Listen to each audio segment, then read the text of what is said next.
Hello everybody. Today we're going to be looking at the engineering canons. We're going to look at the case study of William Lemissour. Quick overview. CitiCorp Bank built the 7th tallest skyscraper in the world in 1977, and Lemissour was the head engineer for this project. It is also known as the greatest disaster never told. The building itself had an intricate design. The beams are actually in the center of each side instead of the corners, which made it very interesting. Lemissour one day actually received a phone call from a student in New Jersey. She was writing a paper on the CitiCorp Tower and discovered that there was major flaws in the design. The designs came into the chevrons, which is the picture on the right. The V-shaped beams were actually bolted at the joints instead of welded, how Lemissour originally designed it, which reduced the strength against wind quite a bit. During all this, there's a couple things that I found that was unethical, at least in my opinion. The very first one, once Lemissour found out about what was going on, he actually took a retreat to think things over. That's what he said, but I really think that he should have just attacked the plan and went and did something about it. Another thing is that people from a church were actually recruited to go door to door to investigate how many people lived around the area, to find out how many people would actually perish if the building were to fall because of the wind.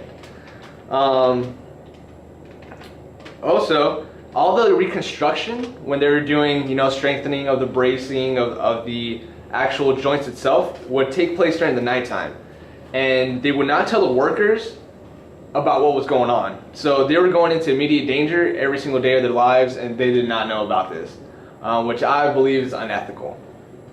Also, when New York Times contacted Lemissour to give an interview, he didn't actually respond that time, but when he called them back, they were actually on strike, so that was very convenient for Lemissour. But the engineering canons, there's a couple of engineering canons that I believe that he broke. The very first one is issuing a public statement, which he should have done.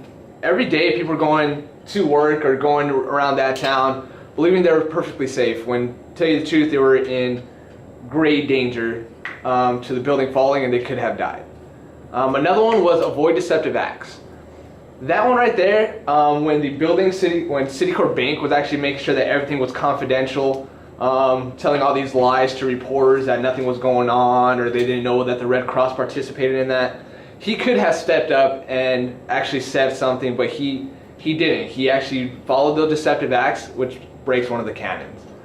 The other canon that he broke is continued professional development throughout their careers, and shall provide opportunities for professional development of those engineers under their supervision.